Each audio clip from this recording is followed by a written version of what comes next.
कांग्रेस और विपक्ष काफी ढलान पर नजर आ रहे हैं आज की डेट में। मुझे नहीं पता क्यों, लेकिन वो कुछ सर्वे अभी आई है। मैं पहले कुछ दिनों से कह भी रहा था कि अगर अभी कहीं चुनाव हो जाए तो बीजेपी की खुद की 300 से ऊपर सीटें आ जाएंगी इस 100%। धार्मिक उन्माद के अंदर। और हो सकता है एनडीए 350 लेके चला जाए और कांग्रेस का 100। सुपड़ा साफ हो जाएगा। 90 या 98 99 से गिर के वो 49 पे आ जाएंगे, पक्की बात है, मुझे पूरा यकीन है। और बाकी बाकी विपक्ष भी पूरा साफ हो जाएगा। ये लोग अपने आप को संभाल क्यों नहीं पा रहे हैं विपक्ष वाले सर? क्या चक्कर क्या है? क्या बीजेपी इतनी मजबूत हो गई है, या बीजेपी सिर्फ नरेंद्र मोदी के सहारे इतनी मजबूत है, या नरेंद्र मोदी निकल जाएंगे तो बीजेपी कमजोर होगी? आपको क्या लगता है कि आने वाला जो समय है, भारतीय जनता पार्टी की एक्स्ट्रा मजबूती है, या विपक्ष बिल्कुल ही लच्चर पच्चर हो गया क्योंकि उसका कुछ औचित्य ही नहीं रह गया सर? सर सर बात ये है कि मैं क्या करूं, मुझे कई दर्शक बोल देते हैं कि आप राजनीतिक आकलन करने लगे, ज्योतिष नहीं बताया। ज्योतिष आकलन तो कर चुका हूं कि बीजेपी की ये स्थिति है, कांग्रेस की ये स्थिति है, राहुल गांधी की कुंडली की ये स्थिति है। लेकिन अगर मैं किसी व्यक्ति की कुंडली की मजबूती का फलादेश कर रहा हूं, जमीन पे उसका काम नहीं है उस प्रकार का, तो वो कैसे जीत सकता है? अब इस चीज को समझिए, मैं थोड़ा एक्सप्लेन करता हूं आपको। चुनाव जीतने के बाद, मैं पहले बंगाल पे आता हूं, 2 लाइन की बात है।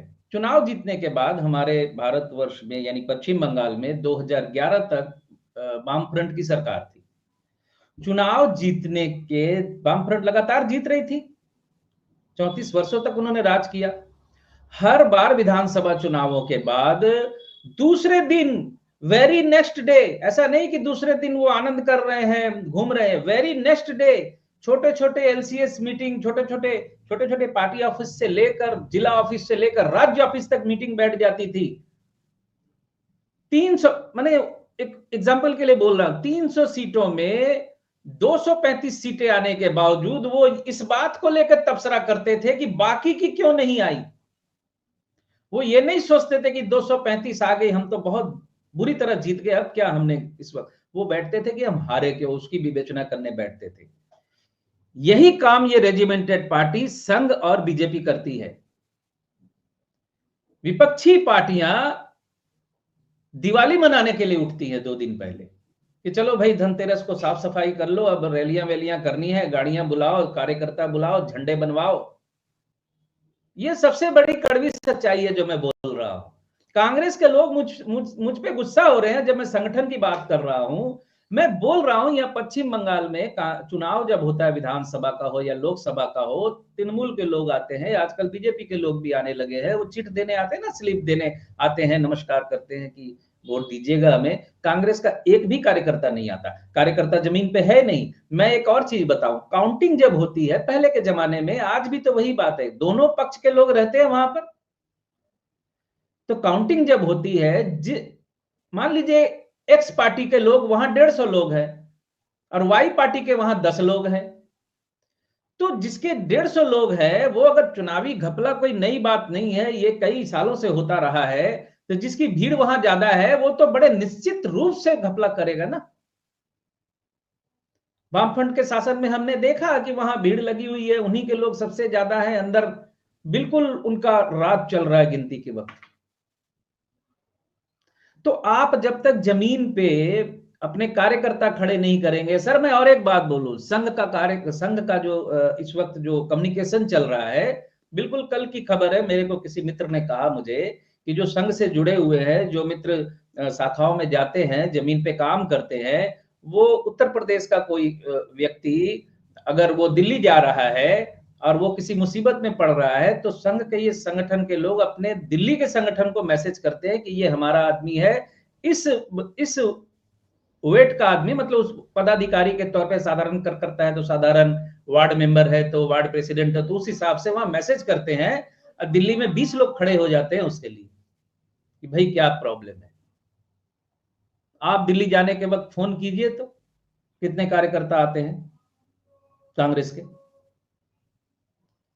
तो आप जमीन पे काम कहां कर रहे हैं?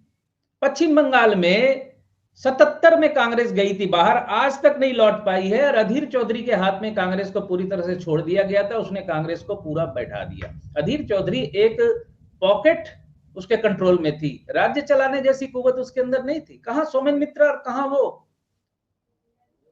क्या स्थिति है यहाँ? संगठन पे ध्यान देते नहीं। आज हरियाणा चुनाव हार जाने के बाद हरियाणा में कोई उपस्थिति है? कुमारी शैलजा का कोई नाम सुनाई दे रहा है आपको कि कुमारी शैलजा ने फिर जमीन पे उतर के कुछ कार्यकर्ता को लेकर मीटिंग की, अगली चुनावी रणनीति को लेकर हमने बात की?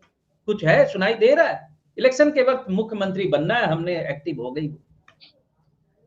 और बाकी मैं आपको एक बड़ी बात आज बोलने जा रहा हूं कि देश दो दलीय नीति की तरफ बढ़ने लगेगा। अगर दो दलीय नीति की तरफ नहीं बढ़ा, यानी मैं यहां साफ कह रहा हूं, कांग्रेस अगर नहीं समझी इस चीज को, तो ये एक दलीय नीति की तरफ बढ़ेगा। बड़ी बात।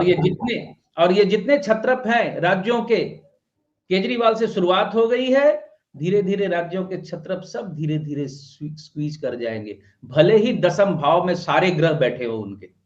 ज्योतिषी कैलकुलेशन करने को कहते हैं कई लोग, मुझे करता तो हूं ही, लेकिन मैं, चूंकि जो लोग ऐसे प्रश्न करते हैं वो ज्योतिष से प्यार करते हैं, ज्योतिष को समझना चाहते हैं, इसलिए भी करते हैं, तो मैं उन्हें बार बार, ज्योतिष के लर्नर भी मेरे वीडियो बहुत देखते हैं। मैं आपको हंसी की बात बताऊं, मेरे वीडियो ज्योतिषी बहुत ज्यादा देखते हैं मेरे चैनल पे। मैं उनको भी कहना चाहता हूं कि देश काल पात्र को समझे बगैर आप फलादेश नहीं कर पाएंगे। कुंडली कितनी भी मजबूत हो, आप सो जाएंगे तो आप सफलता प्राप्त नहीं कर पाएंगे। इस चीज को आपको समझना होगा। तो राज्यों की जो पार्टियां हैं, वस्तु स्थिति को अगर नहीं समझेंगी, पिछले एपिसोड में भी मैं बोला था कि 90 की राजनीति से उनको बाहर निकलना पड़ेगा, तब वो इस वक्त कंपीट कर पाएंगे। आप देखिए, आप अपनी हार का ठीकरा पूरा ईवीएम पे फोड़ के नहीं बच सकते। मैं जमीन पे लोगों से मिलता हूं, मोदी जी बीजेपी, योगी जी प्रधानमंत्री, ये बातें जमीन पे लोग कर रहे हैं, तो उनका वोट लेने के लिए क्या ईवीएम की जरूरत है? वो तो वहीं देंगे जाके जहां उन्होंने देना है। जी, एक ठोक तंत्र का निर्माण हो रहा है।